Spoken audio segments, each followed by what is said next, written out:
요한계시록 4장 1절에서 6절 말씀입니다. 이 일 후에 내가 보니 하늘에 열린 문이 있는데 내가 들은 바 처음에 내게 말하던 나팔 소리 같은 그 음성이 이르되 이리로 올라오라. 이후에 마땅히 일어날 일들을 내가 네게 보이리라 하시더라. 내가 곧 성령에 감동되었더니 보라, 하늘에 보좌를 베풀었고 그 보좌 위에 앉으신 이가 있는데 앉으신 이의 모양이 벽옥과 홍보석 같고 또 무지개 있어 보좌에 둘렀는데 그 모양이 녹보석 같더라. 또 보좌에 둘러 24 보좌들이 있고 그 보좌들 위에 24 장로들이 흰옷을 입고 머리에 금관을 쓰고 앉았더라. 보좌로부터 번개와 음성과 우레소리가 나고 보좌 앞에 켠 등불 7이 있으니 이는 하나님의 7 영이라. 보좌 앞에 수정과 같은 유리 바다가 있고 보좌 가운데 보좌 주위에 4 생물이 있는데 앞뒤에 눈들이 가득하더라. 아멘. 여러분, 천국에 가고 싶습니까? 대답을 한번 해보세요. 정말로 천국에 가고 싶어요? 아멘. 예. 오늘 이 순간, 오늘 안에 천국 가면 좋겠다 하는 분 손 들어 주시기를 바랍니다. 예, 천국이 좋은데 빨리 가야 되겠죠. 빨리 가야 되겠어요. 한 분이 그래요. 지금 마음속으로 뒤에서 아유, 저분들 살 만큼 살았으니까. 그러나 절대 그렇지 않아요. 천국을 사모하는 마음 때문에 우리는 언제든지 갈 수 있는 겁니다. 우리가 이 땅을 살아가면서도 천국의 감정을 느낄 때가 많죠. 야, 행복하다. 천국이 따로 있을까? 지금 이 순간이 천국이야. 우리의 행복감, 우리의 만족감, 그때 천국을 우리가 느끼며 살죠. 가정의 행복을 통하여서 이곳이 천국이야, 천국을 느끼고 살아갑니다. 또 아름다운 자연을 볼 때 참 천국이다. 또 여기가 낙원이다. 여기가 파라다이스다. 우리가 그런 표현을 많이 하면서 살아가죠. 또 하나님은 우리가 꿈 꿀 때 꿈과 환상 속에서 하나님 나라 천국을 경험하면서 신비하게 경험하면서 살아가기도 합니다. 사도 바울은 이 꿈속의 신비 속에서 저 높고 높은 3층 천 하나님이 계신 그 보좌 위까지 올라갔습니다. 그가 신비스러운 경험을 이렇게 표현을 합니다. 고린도후서 12장 함께 시작. 무익하나마 내가 부득불 자랑하노니 주의 환상과 계시를 말하리라. 내가 그리스도 안에 있는 한 사람을 아노니 그가 14년 전에 셋째 하늘에 이끌려간지라. 그가 몸 안에 있었는지 몸 밖에 있었는지 나는 모르거니와 하나님은 아시느니라. 아멘. 사도 바울이 자기의 14년 전에 그 신비롭게 하늘 보좌에 올라가서 하나님을 만나고 온 경험을 이렇게 말하니까 내 몸이 올라갔는지 내 영혼이 올라갔는지 그건 모르고 하여튼 하나님을 뵀다, 이렇게 표현을 하고 있는 것입니다. 오늘 본문 계시록 4장 말씀도 사도 요한이 환상 속에서 천국에 올라간 경험을 말하고 있는 것입니다. 1절 말씀 함께 읽습니다. 시작. 이 일 후에 내가 보니 하늘에 열린 문이 있는데 내가 들은 바 처음에 내게 말하던 나팔 소리 같은 그 음성이 이르되 이리로 올라오라. 이후에 마땅히 일어날 일들을 내가 네게 보이리라 하시더라. 아멘. 사도 요한이 환상 중에 하늘로 올라갔습니다. 하늘로 올라가서 하늘을 보니까 하늘에 문이 있는데 그 문이 조금 열려 있는 거예요. 그래서 하늘나라를 보고 싶다. 그래서 살그머니 문을 열고 이제 열린 문 사이로 고개를 내밀고 천국이 어떻게 되었지 보려고 하는데 음성이 들리는 거예요. 이리로 올라오라. 그 음성이 탁 들리자마자 자기도 모르게 저절로 하늘나라로 쑥 올라갔어요. 그리고 눈을 떠서 딱 보니까 하늘 중앙에 한가운데 큰 보좌가 있는 거예요. 그 보좌가 얼마나 큰지는 몰라도 큰 의자가 있는 거예요. 그 의자에 하나님이 앉아 계시는 거예요. 하나님이 앉아 계시는데 그러면서 천국의 모습을 처음으로 보게 되는 거예요. 천국은 어떤 곳인가?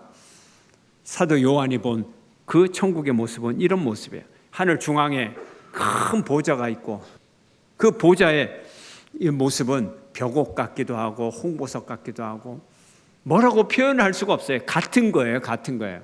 벽옥이 아니고 홍보석이라는 보석이 아니고 그것처럼 아주 고귀하고 빛나는 보석 같은 의자가 있더라 하는 거예요.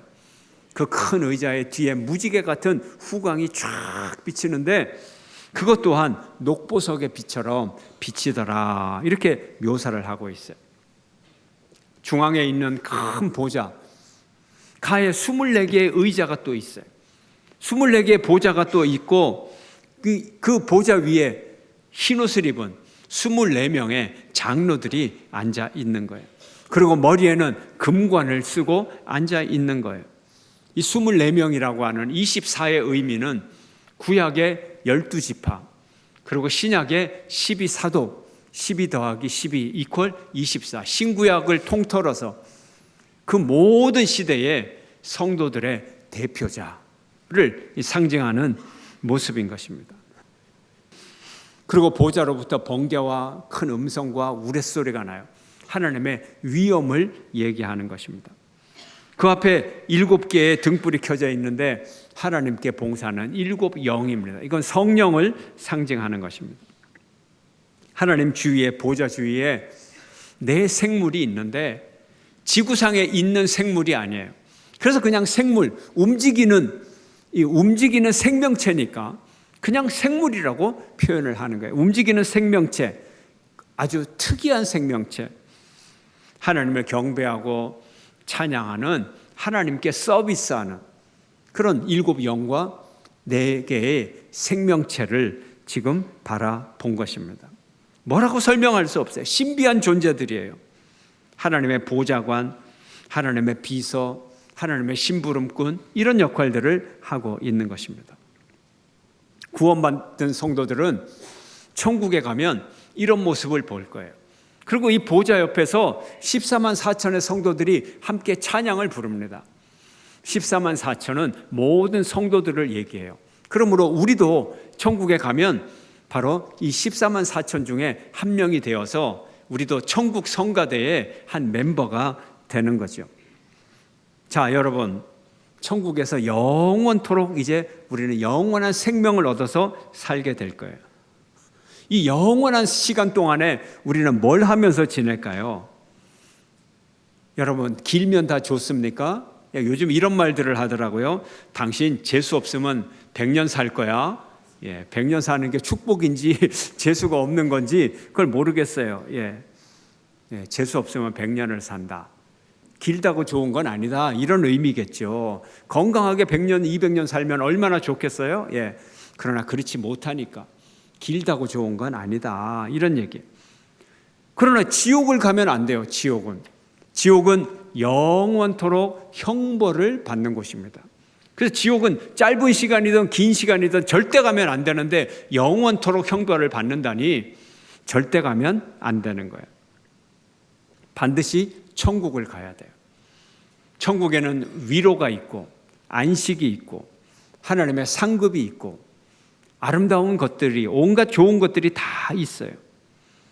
과연 모든 선한 영들과 피조물들과 구원받은 성도들 하나님 앞에서 무엇을 할까요? 그 영원한 시간 동안에 뭘 하면서 시간을 보내야 될까요? 뭘 하시겠어요? 여러분 같으면 무한한 시간인데 영원한 시간인데 하나님 앞에 가서 뭐 할까요? 취미생활이요? 그것도 한계가 있지. 무한정한다고 좋은가요? 이 세상에 바쁜 시간에 시간을 짬짬이 내서 하는 취미생활이 좋지 나중에 24시간 그 취미생활을 할 수 있다?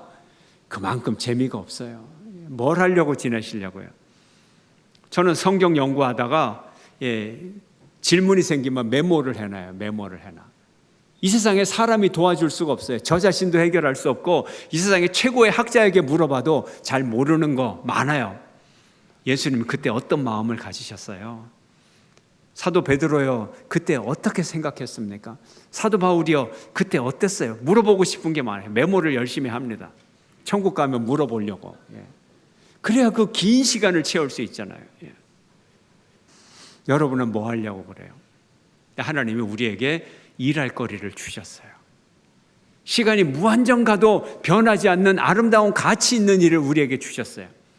그 일은 하나님을 경배하고 찬양하는 일이에요. 경배하고 찬양하는 일. 시간 가는 줄 몰라요. 그 하나님께 찬양을 드리면 무한의 시간이 흘러가는 거예요. 오늘 본문 계시록 4장 8절 함께 읽습니다. 시작. 네 생물은 각각 6 날개를 가졌고 그 안과 주위에는 눈물이 가득하더라. 그들이 밤낮 쉬지 않고 이르기를 거룩하다 거룩하다 거룩하다 주 하나님 곧 전능하신 이여 전에도 계셨고 이제도 계시고 장차 오실 이시라 하고. 아멘. 이 네 생물들과 천사들이 하나님을 찬양합니다. 거룩하다 거룩하다 거룩하다. 주 하나님 곧 전능하신 이여 전에도 계셨고 이제도 계시고 장래도 계신 일이다. 이게 이 네 생물의 이 가사, 찬양의 가사예요. 가사. 이렇게 가사만 읽지 않았겠죠. 멜로디가 있었겠죠. 그죠? 예, 멜로디가 있었을 거예요. 거룩 거룩 거룩. 예, 주님께 찬양을 올려드릴 거예요. 구원받은 성도들은 어떻게 찬양을 할까요? 구원받은 성도들의 대표, 오늘 본문에 나오는 24 장로들의 경배, 어떤 가사인가요? 한번 볼까요? 11절 함께 읽습니다. 시작. 우리 주 하나님이여 영광과 존귀와 권능을 받으시는 것이 합당하오니 주께서 만물을 지으신지라 만물이 주의 뜻대로 있었고 또 지으심을 받았나이다 하더라. 예, 이 가사에 멜로디를 붙이고 천사의 반주가 있고 함께 웅장한 찬양을 하나님께 올려드리는 것입니다. 바로 천국은 온 피조물과 모든 구원받은 백성들과 천사들과 천군들이 한 마음과 한 몸으로 그리고 한 목소리로 한 영으로 하나님을 영원히 경배하고 찬양하는 곳입니다. 그 찬양이 너무 은혜롭고 너무 신비로워서 우리는 표현할 길이 없어요. 그래서 성경은 말합니다. 큰 우레소리 같은 찬양이다. 큰 물소리 같은 찬양이다. 이렇게 말합니다. 여러분, 큰 폭포가 있는데 그것도 물이 많은 계절에 큰 폭포가 쏟아지면 어떻습니까? 그 근처를 가기만 해도 물소리 때문에 대화가 안 되고 옆 사람 목소리가 안 들려요. 꽉 찬 소리가, 그 계곡에 꽉 찬 소리가 들려요. 이것이 큰 물소리예요. 우레소리가 뭐야? 하늘에서 꽝꽝꽝 울려 퍼지면 그 소리가 하늘에 가득 찬 거예요. 이것처럼 우리가 하나님을 찬양하는데 소리가 꽉 찬 소리가 나는 거예요. 우리가 쌓을 수 있는 모든 화음을 다 쌓는 거예요. 오케스트라에서 제일 높은 악기가 피콜로. 근데 피콜로보다 더 높은 소리가 계속 화음이 울려 퍼지고, 그리고 가장 낮은 소리를 내는 악기는 베이스. 근데 베이스보다도 더 낮은 소리, 더 낮은 소리, 더 낮은 소리. 온 우주에 울려 퍼질 수 있는 가장 낮은 소리, 꽉 찬 소리가 울려 퍼지는 거예요. 그러니 영원히 우리가 부르고 또 부르고 부를 찬양이 이 천국 가서 부르는 찬양인 것입니다. 천국에는 위로와 기쁨과 보상의 장소라고 했는데 그 위로와 기쁨을 무엇로 주느냐? 찬양 부를 때 우리가 천국에서 위로를 받고 기쁨을 받고 하나님의 상급과 축복을 받을 수 있는 거예요. 그래서 우리가 이 땅에서 찬양을 부릅니다. 찬양을 부를 때 사탄이 물러가고 하나님의 축복과 천국의 기쁨을 우리가 맛볼 수가 있는 것입니다. 선취할 수가 있는 거예요. 미리 맛보는 여러분 되시기를 축원합니다. 천국의 비밀을 조금이라도 맛본 사람은 그것을 사모하게 됩니다. 우리가 이 땅을 살면서도 영원한 가치를 아는 자는 그 영원한 가치를 붙잡게 되는 거예요. 이 천국의 가치를 우리가 절대 포기할 수가 없습니다. 우리가 천국의 가치를 알면 이 땅의 가치를 가차없이 버리게 되는 거예요. 이 땅의 가치를 가차없이 버려야 이 빈손으로 천국을 붙잡을 수 있는 거예요. 이 땅에 썩어질 것, 이 땅의 것을 붙잡고 있으면 우리는 천국의 구원의 줄을 잡을 수가 없는 것입니다. 그러므로 천국의 비전이 우리에게 있어야 돼요. 개인이나 가정이나 공동체나 국가나 민족이나 천국의 비전이 없이는 그 국가와 미래와 가정과 개인이 미래가 없어지는 거예요. 꿈이 없으면 미래가 사라져 버려요. 다툼이 생기는 거예요. 왜요?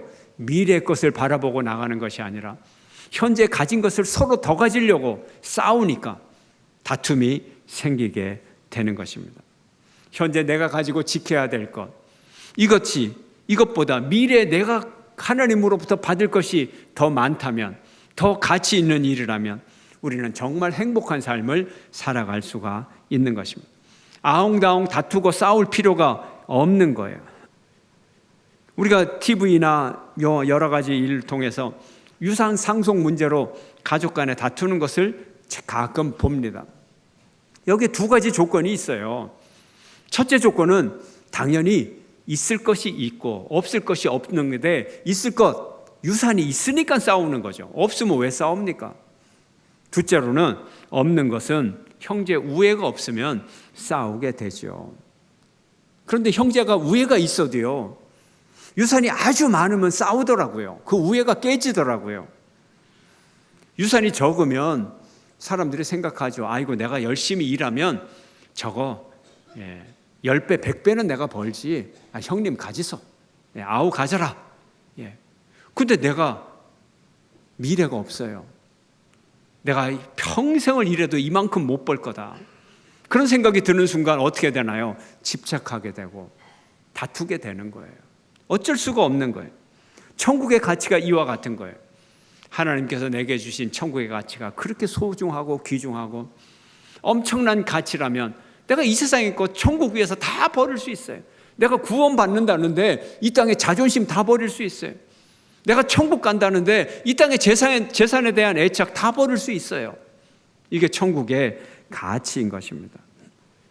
오늘날 요즘 뉴스도 자기 입맛에 맞는 뉴스를 골라서 봅니다. 소비만 이 소비자에게 입맛에 맞추는 것이 아니라 이제는 뉴스까지도 사람들의 입맛에 맞추어서 제공이 되는 시대입니다. 과거에는 방송국, 라디오, 시간 맞춰서 모든 국민들이 똑같은 뉴스를 들었고, 심지어는 영화를 보기 전에도 같은 뉴스를 보고서 영화를 관람을 시작을 했던 것입니다. 그러나 지금은 TV와 라디오를 통해서 얻는 정보보다 개인적인 입맛에 맞는 정보가 훨씬 많고 더 빠르게 우리에게 정보가 전달이 되는 것입니다. 호기심 가는 뉴스를 하루 종일 찾아봐도 시간이 모자라요. 24시간이 모자라고 더 많은 뉴스가 생산되고 전달되는 그런 시대를 우리가 살아갑니다.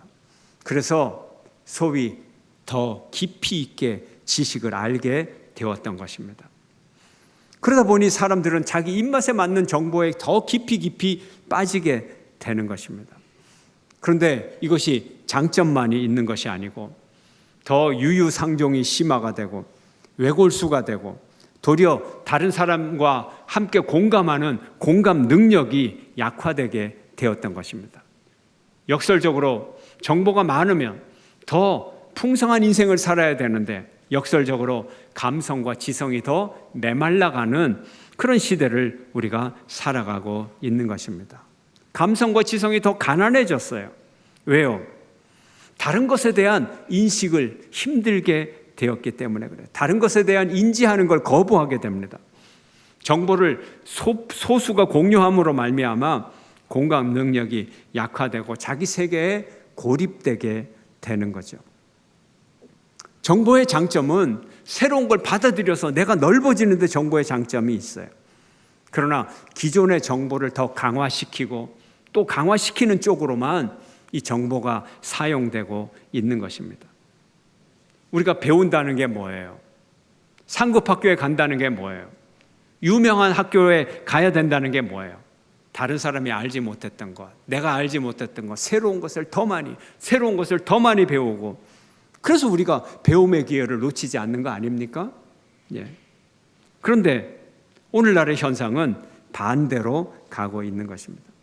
다른 것을 수용하고 배우고 자아를 확대하고 자의를 부욕해 해야 되는데 지식을 쌓아가면서 더 옹졸하고 탐욕적이고 가학적인 그런 사람들을 점점 더 많이 생산하게 되었던 것입니다. 의사소통이 더 어려워지고 서로가 서로에 대하여 지옥 같은 그런 영화 제목까지 나오게 된 그런 시대를 우리가 살아가고 있습니다.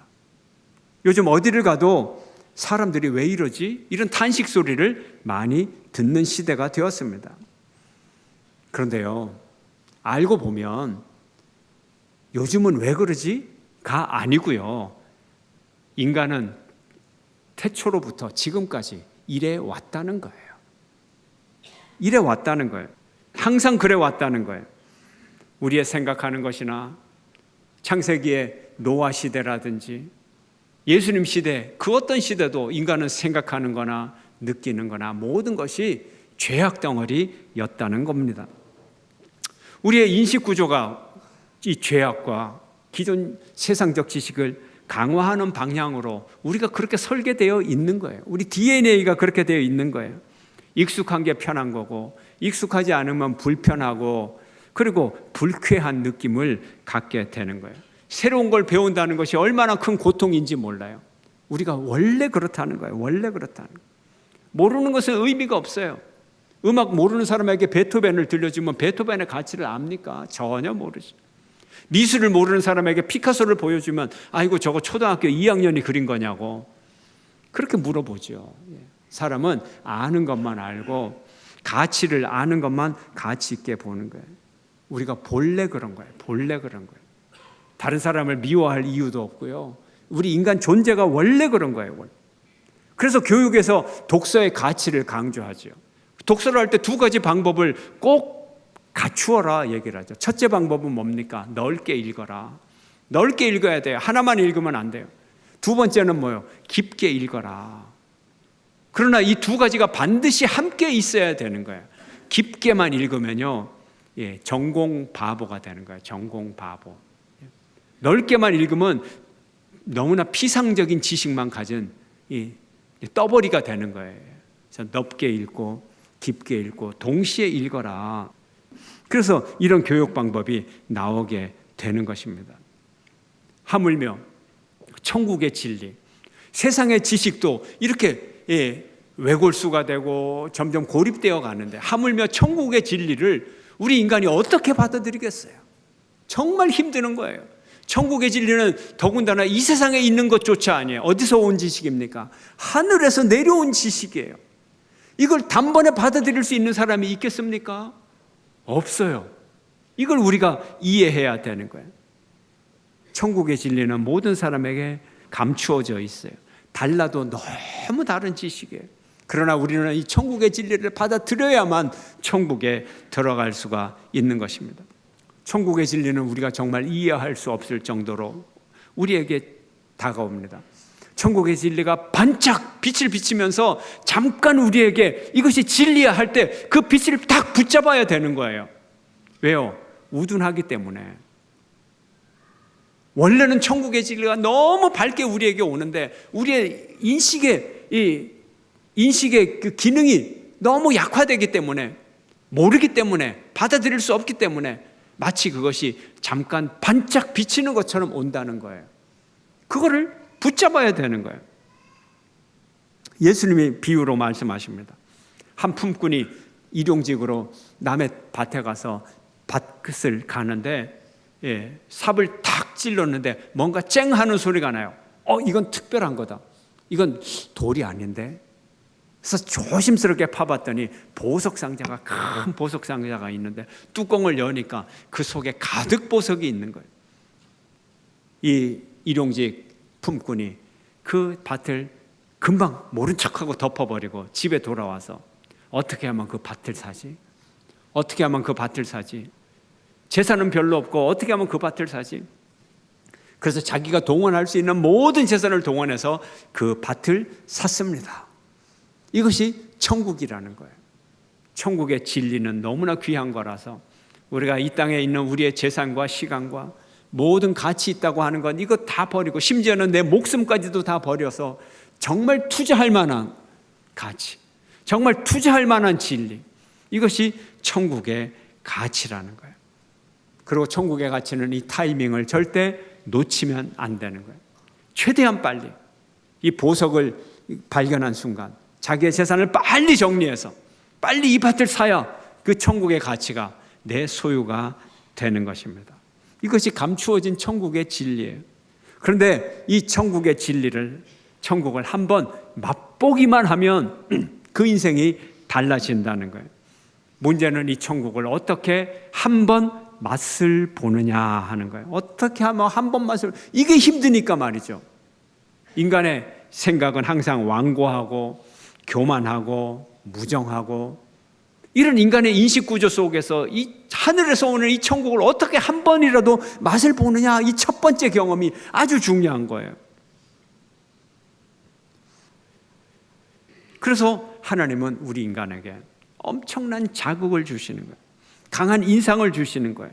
그래서 처음에 계기를 만들어야 되는 거예요. 천국이 감추어져 있고 영원히 감추어져 있을 것 같지만 그렇지 않다는 거예요. 천국은 영원히 감추어져 있지는 않아요. 끊임없이 우리에게 다가옵니다. 끊임없이 천국이 있다고 우리에게 말을 합니다. 과시합니다. 그리고 우리에게 천국을 보여줄 기회를 찾습니다. 에스더가 왕 앞에 나갈 때 금식을 하면서 어떻게 하면 내가 왕 앞에 나갈까 노력을 하듯이, 그 기회를 찾듯이 하나님은 우리에게 천국을 보여주시려고 끊임없이 우리의 마음을 두드리고 도전하고 있는 것입니다. 그러다가 어쩌다가 우리가 천국을 한번 맛보기만 하면 이제 우리는 천국 백성이 되는 거예요. 그 이후로 우리는 계속해서 천국을 사모하게 되는 것입니다. 보석을 거래하던 보석 장사가 세상에 있는 수많은 보석을 보고 감정하고 사고 팔고 했어요. 근데 어느 날 진주를 하나 딱 발견했는데, 이 진주는 평생에 한 번도 보지 못했던, 그리고 내가 죽을 때까지 보석 장사를 해도 사고 팔아도 발견하지 못할 그렇게 가치 있는 진주를 발견했어요. 집에 돌아와서 잠을 자는데 진주 아까 보았던 그 진주 잠을 잘 수 없어요. 다른 생각을 할 수가 없어요. 이 진주 장사, 이 보석 장사는 자기의 전 재산을 다 팔아서 그 값진 진주를 하나 샀어요. 그리고 부럽지 않게, 그 어떤 보석의 소유보다도 더 부럽지 않고 행복한 시간을 보냈습니다. 이것이 천국의 진리인 것입니다. 천국의 진리를 가진 자, 이 세상을 바라보아도 너무 아름답게 바라보면서 하나님을 이 세상에서도 찬양할 수 있게 되는 것입니다. 그래서 이 세상도 주님이 주신 아름다운 세상이다, 이렇게 우리가 인식할 수가 있는 겁니다. 찬양 가사에 주님 주신 아름다운 세상이라는 제목의 아름다운 세상과 높고 푸른 저 하늘, 모두가 사랑하는 우리들을 위하여 지어주신 이 세상, 하나님의 놀라우신 그 솜씨를 찬양하네. 얼마나 가사조차도 아름답잖아요. 제목도 아름답고. 2절 아름다운 세상과 밤과 낮을 주시고, 2절은 함께 부르겠어요. 성가대하고 여러분 함께 부르겠습니다. 아름다운 세상과 밤과 낮을 주시고,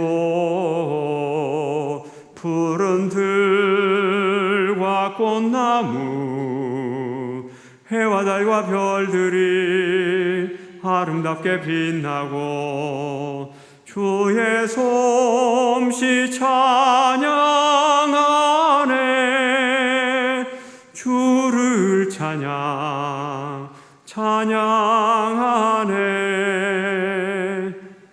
하나님 천국을 맛본 사람, 한 번이라도 맛본 사람은 찬양하는 인생을 살아갈 수 있어요.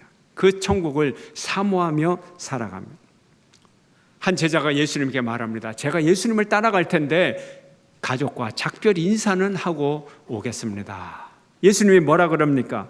예수께서 이르시되, 함께 읽어볼까요? 누가복음 시작. 예수께서 이르시되 손에 쟁기를 잡고 뒤를 돌아보는 자는 하나님의 나라에 합당하지 아니하니라 하시니라. 아멘. 천국의 아름다운 이 축복의 맛을 봤으면 계속 천국을 향해 살아가야지, 뭘 다시 뒤돌아서서 세상과 미련을 갖고 기우적 이리저리 바라보고 아까워하고, 그걸 왜 미련을 못 버리느냐. 예수님의 말씀인 것입니다. 하나님 나라를 한 번이라도 맛본 자는 뒤돌아볼 필요가 없어.